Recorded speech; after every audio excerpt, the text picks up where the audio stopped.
Hello বন্ধুরা, শুভ দুপুর। তো আজকে কি রান্না হয়েছে তা আমি দেখাচ্ছি। আজকে হয়েছে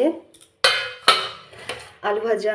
আমার মেয়ে খুব ভীষণ পরিমাণে ভালোবাসে। বথুয়া শাক, গালাগালি শাকটা।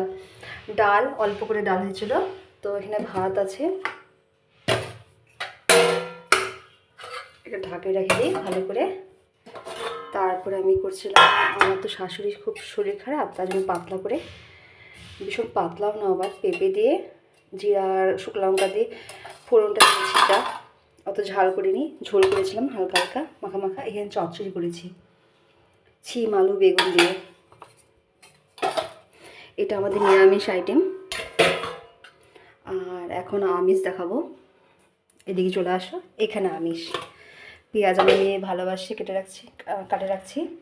যেহেতু আমরা 3 জন, তাই জন্য 3টা ডিম। এখানে হাঁসের ডিম আছে, তো হাঁসের ডিম করা হয়েছে, হাঁসের ডিমের কষা। শুভ দুপুর। এখন আমি বাই। আর সকলে খুব ভালো থাকবা। ওকে, বাই।